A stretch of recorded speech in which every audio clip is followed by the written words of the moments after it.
White House Press Secretary Jen Psaki has tested positive for COVID-19. Plus, how another giraffe at the Dallas Zoo has suddenly died. And world leaders discuss putting an end to deforestation. All of this and more on ntTV at noon. Live from the University of North Texas, this is ntTV Nightly News.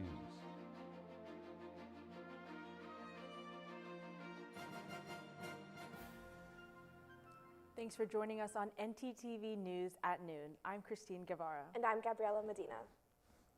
We begin with White House spokesman Jen Psaki announcing Sunday that she has tested positive for COVID-19. She revealed this by also canceling her trip with President Biden to the G20 summit and says the last time she was in contact with the president was last Tuesday, as they were both 6 feet apart and wearing masks. President Biden was tested before traveling and results came out negative. The White House still continues to take heavy precautions by testing their staff daily. Press Secretary Psaki says she plans to quarantine for 10 days before returning to work. And from New Orleans, the mask mandate may be gone, but some regulations still remain. CNN's Harrison Golden has the story. We're here for Halloween weekend. Just in time for putting on Halloween masks, more folks are free to take another kind of mask off. Even without a mask mandate, we're better protected than certainly we were this time last year, and then a lot of other areas around us. Those words from New Orleans Health Director Dr. Jennifer Avegno mark welcome news for the team at Felipe's Taqueria. Business manager Pike Howard wasted no time Friday removing signs that reference the now gone mandate. I'm just glad to see we're what feels like moving in the right direction. But while the mandate may be gone, some rules remain. New Orleans is still requiring masks at public schools, courthouses, and on public transit. Businesses must still require proof of either vaccination or a recent negative test. In a perfect world, everyone would be vaccinated and it would all be good. Felipe's is one New Orleans business still requiring unvaccinated workers to mask up. That just because the mandate isn't there doesn't mean that masks have to go away. That's not what it's saying. It's not saying don't wear masks. And some we met in tourist-heavy Jackson Square say they'll keep their masks on to shield themselves from a Halloween scare. Is it inconvenient? Yes, but you have to think about everybody else. It's not just about you anymore. Well, it is good to know that people in New Orleans are continuing to look for ways to keep their community safe. Although here in Denton County, COVID-19 cases are beginning to rise again.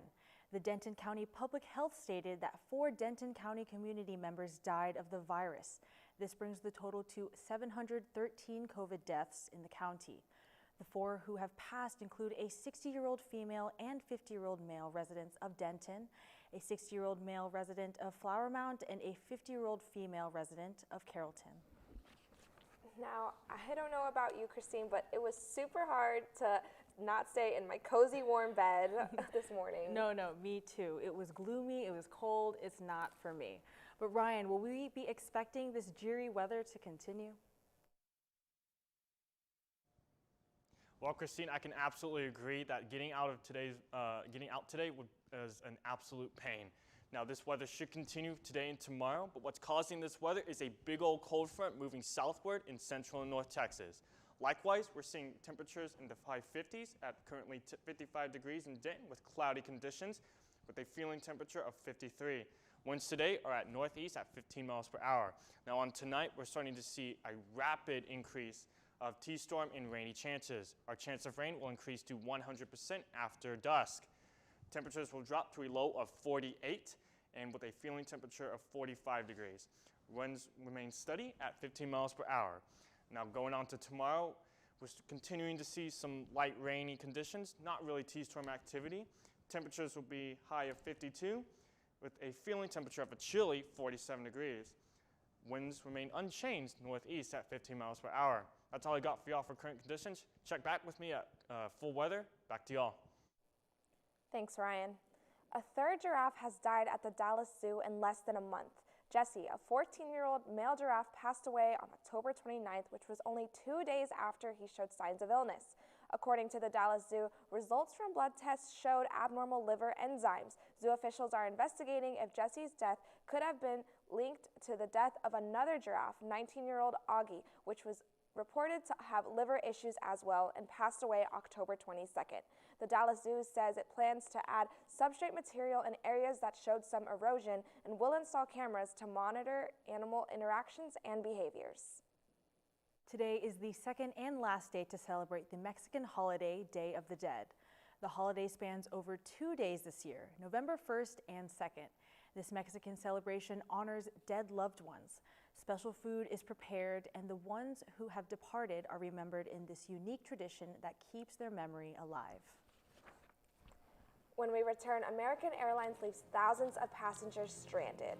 And don't throw away your leftover pumpkins just yet. We'll tell you why when we come back. Okay, Dad.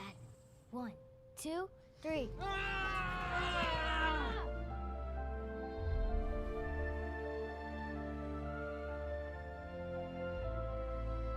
You saved me. Dad? Are you okay? I'm fine, dear. Your hero needs you.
According to a new poll, Greg Abbott and Beto O'Rourke are virtually tied for governor.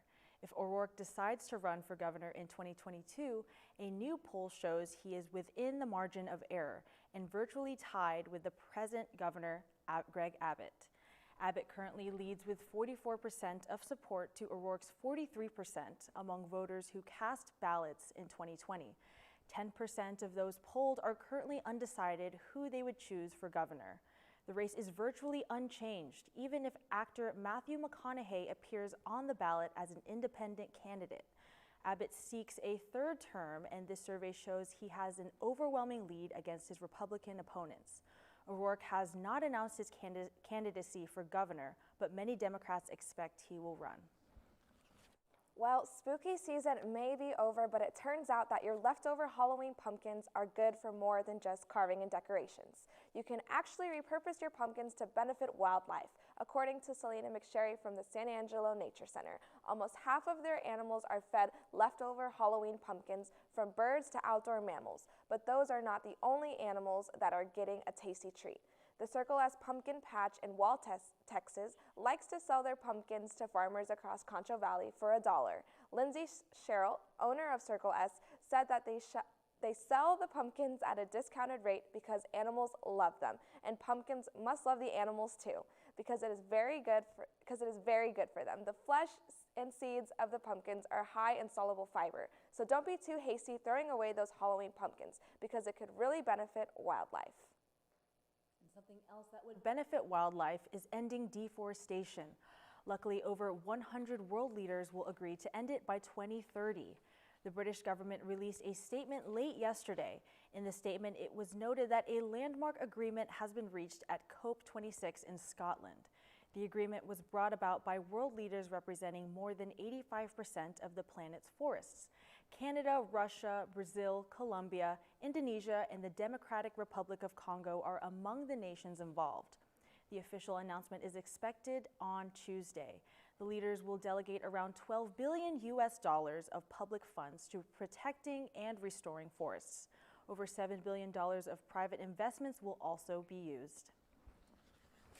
Now that Halloween is over, I'm already in that holiday spirit, so I think the colder weather is starting to come in. Don't you think? I hope not. think this morning was chilly enough for me. Ryan, please don't tell me it's going to be getting even colder.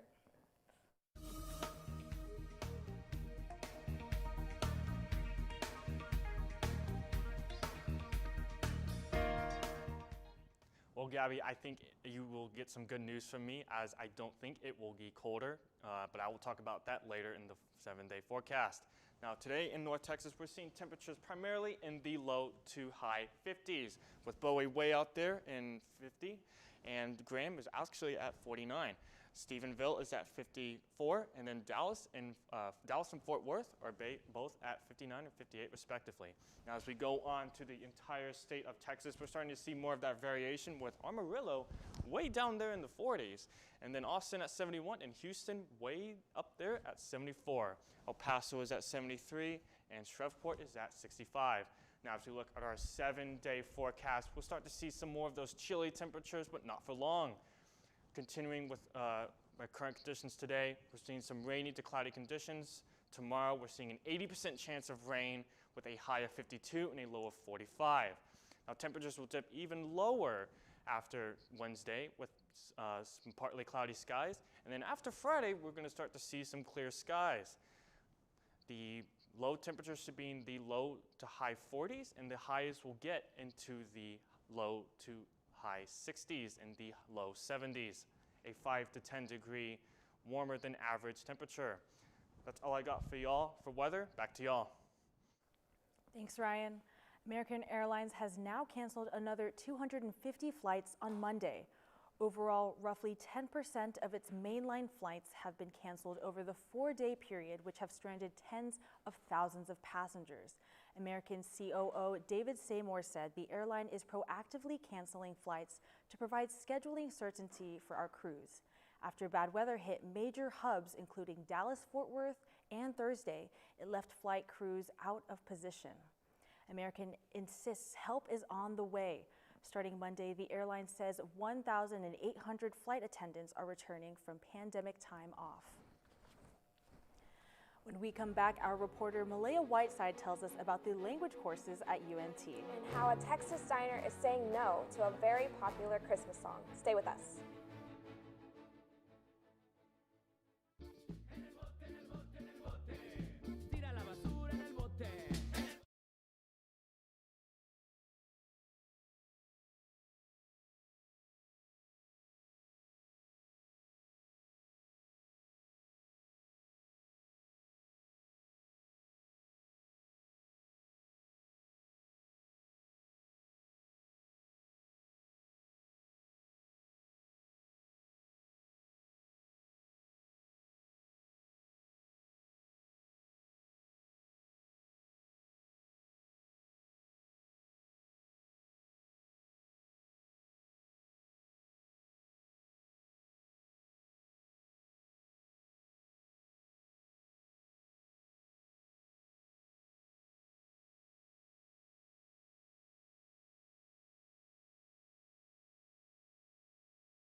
Well, there's a club here at UNT, and you don't need to be 21 to eat here. Our reporter Victor Villagran got an inside look to a restaurant on campus that you may not have known about. As the club brings a dining experience on campus like no other. The club is a restaurant at the Gateway Center that serves a 3-course meal, all for the price of $12. This includes an appetizer, beverage, main entree, and dessert. We have a little bit of everything, and we do 3-course meals here. So the cuisine here, we start with our salad courses or soups, and then our main courses, we have anything from like steak to fried chicken. It's pretty much everything. We're doing International Week, so now our desserts are pavlovas, and so we get a little taste of different cultures in pretty much every dish. And though one meal is only $12, you also have the option to buy a season ticket book of 9 tickets for $90, coming out at about $10 per ticket. These tickets can be spread out over the 9 weeks the restaurant is open or just used 9 days in a row. But more than a restaurant, the club is also a class for students and an important part of their education and experience in a real restaurant setting. So a lot of us are trying to go into the restaurant industry, and this is really good to just coach us through it and let us see every aspect of what goes into that. We have people switching out to be managers every week, so we each get a feel of the management side. We get to be in the back of the house for half of the semester and then the front for half of the semester. So it's really cool, it's really interesting, and it's definitely way more than just a class. As it is a class, the club is only open Monday through Thursday from 11 a.m. to 12 p.m. and will close for the semester on November 24th. It's also important to know that you do not have to be a UNT student or faculty member to eat here, as it is open to the public. And though they do take walk-ins, reservations are much more highly encouraged. You can make your reservation today by calling 940-565-4144 or emailing gatewayclub@unt.edu. Make sure you're booking an appointment and give their cooking a try. Their food options change daily, so give their online menu a look and see which day you'd like to come in. Arabic, Chinese, French, German, Italian, Japanese, and Latin. Does that sound like enough languages to you? No, not at all. But there is a new language heading to our campus soon. We'll send it over to our live reporter, Malaya Whiteside, who has more. The University of North Texas will be offering a new language course in the spring of 2022. I'm in front of the language building where Hindi will soon be taught, the primary language of India. With this new edition, UNT will offer its students variety, and students can expect to be better equipped to communicate with people across the globe. This course will be taught on Tuesdays and Thursdays from 9:30 to 10:50 a.m. So make sure you sign up for one of those courses. You could learn something new. I'm Malaya Whiteside with ntTV, sending it back to the desk. Thanks, Malaya. Now, I'm looking for a place to wind down later with some good food and maybe grab a drink. Do you have any recommendations? I'm with you on that, but I think our reporter Josephine Tran knows just the place. Josephine?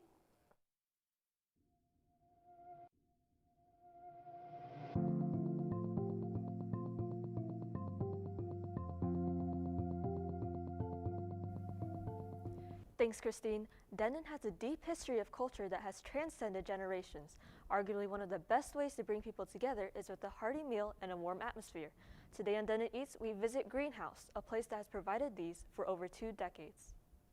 Greenhouse has been a local favorite for Tex-Mex and American fare since 1998. It was once Selby's flower shop, a greenhouse for a variety of plants, where the owner, Ken, got the name. We got our roots from it being a flower shop, and Ken's been really good about, keeping plants in the restaurant, making sure it looks really nice. The menu features dishes coming off a wood-fire grill, such as the popular honey chipotle salmon. Greenhouse also prides itself in their burgers, which it says customers claim are the best in town. We really pride ourselves on delivering a really quality product, and I think that we do a good job. Greenhouse also offers vegetarian and gluten-free options, aiming to provide healthy meals and make everyone happy. We really try and have a very wide array of something for everyone. Having a strong relationship with the community, the restaurant has had a strong support system while seeing through the challenges of the pandemic.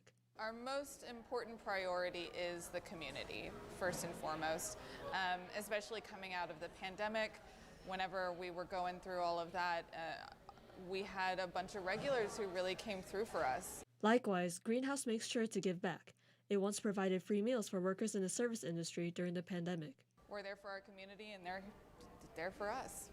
They plan to hold events again post-pandemic that bring the communities together, from jazz music nights to puzzle nights. It would basically be a puzzle race. So it was a race to see who could finish the puzzle first. And everyone seemed to really like it. We had a lot of positive feedback, and hopefully sometime soon we can bring that back. Greenhouse aims to be a welcoming place for everyone to relax with a good meal. We've got great food, we've got great staff, and we'd love to see you. Greenhouse is ready to welcome guests back to their special events, and hopefully we'll be able to go to them in the very near future. Back to the desk. Thanks, Josephine. Now, do you like movie trivia and fun Wednesday nights? Well, Armadillo Ale Works may have something to offer you. Our reporter Robin Key has the inside scoop. Coffee shop, brew house, and bar, Armadillo Ale Works is a space for everyone. However, on a Wednesday night, you won't find many people studying or quietly drinking, because Wednesday is trivia night. So Wednesdays were our slowest day of the week after COVID, and I just wanted to plan something fun to bring in more people to the tap room. And it ended up being pretty successful, so now we do it every week. Now, Wednesdays are one of their signature nights for college students and young adults alike. In part, this is thanks to their host, Greg Lovelady. Thanks to him, the bar has original questions and a new theme every night, which is well balanced to the local scene. Starting at 7:30, the trivia nights usually go for an hour or two, with the winning team getting $20 off their tab. Trivia, beer, and a fun night is something for everyone, which Armadillo wants to keep that way. So instead of spending a boring Wednesday night alone, head on over to the Armadillo. They don't just have trivia, they also have great lattes, and if you're a lollipop person like I am, they also have free dum-dums provided. You know, a lot of people like to start celebrating the Christmas season immediately after Halloween, but that is not the case for one Texas diner, and Mariah Carey disagrees. Jean Moose has the story. When Mariah Carey sings, some want a lot less of this song, which explains why a self-described dive bar in Dallas put up a sign on their jukebox that has Mariah fans up in arms. Mariah Carey's All I Want for Christmas Is You will be skipped if played before December 1st. After December 1st, the song is only allowed one time a night. I don't hate Mariah Carey and I don't hate Christmas. But the general manager of Stone Lee P says customers play Mariah's mega hit too often and too soon before Christmas. So the staff is on high alert. Once we hear those twinkles, we run for the remote. It's really just a button that we press skip. To skip Mariah long before she gets to the title. Fans are outraged if I see that sign, but amazingly, it's never been defaced and they've put it up for a couple of years. Some were defiant. I will be streaming it 1 million times this Christmas season and the next 2. Even Mariah herself reacted. Watch the bar manager's eyes when we tell her that. No! Yes! Someone posted, "Is this the war on Christmas?" And Mariah responded with herself in armor, ready to do battle. She also posted a video of herself destroying the knot in It's Not Time. It's time for Mariah's favorite season, Christmas. But plenty of commenters supported limiting the song to 1 play per night, noting, "This needs to apply to all Christmas songs and become a constitutional amendment." The bar manager says it's really just a joke, meant to be funny. Is not this Jeannie Mose, CNN. New York. I hear UNT football got a mean green win last week, Abby. Yes, it was super exciting. They are making quite the comeback, but let's see if they can keep it up this weekend. What do you think, Nick? That's right, UNT is winning again, and they're not the only ones raking in the W's. More on that and everything going on in the sports board when we come back. Julie was always a voracious reader. She carried 2 novels.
It was backup fever on Sunday in the NFL, with multiple backups across the league filling in for their notable starters.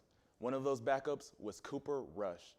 The Dallas Cowboys offense said no Dak, no problem, as the offense seemed to be running on all cylinders against the Minnesota Vikings. In his first NFL start at that, Cooper Rush threw for over 300 yards and 2 touchdowns, becoming only the second Cowboys quarterback to do so in his debut, joining Michigan alum Gary Hodgeboom. Trayvon Diggs didn't have his signature interceptions, but the Dallas defense made key stops to hold the Vikings offense to season lows through the air and on the ground. Without Dak Prescott and coming off of this bye week, there were some questions about this Dallas team. Those questions have been put to rest, at least for now. Cowboys win 20-16. On Saturday, the Mean Green made the 4-hour trip down to Houston, Texas for what would be a battle with the Rice Owls. It was another heart-wrenching What's that? I'm hearing that they won? That's right, that's right, the Mean Green football team is back in the win column. And I'm just as surprised as Rice was. It was a grinded-out win against the Owls, ending with a game-winning touchdown run in by Houston native Ayo Adehi. The win was about as pretty as their record, and at 2-6, I think that speaks for itself. Let's be honest here. When you only throw for 121 yards and through the air, and your quarterback is your leading rusher with 65 yards on the ground, there aren't many games you should win. But the goal at the end of the day is to get that win, and that's exactly what the Mean Green did. Mean Green beat the Owls in overtime, 30-24. North Texas women's basketball is back this Thursday, as most of the roster returns this season. Teams' hopes are higher than ever. And as fans, y'all's hopes should be too. Support the team this Thursday at the Super Pit as the team faces off against TWU. That's all I have for sports. Back to y'all at the desk. Well, that's all the news we have for you this afternoon. But make sure to tune in tonight for our nightly newscast at 6 p.m. here on North Texas Television.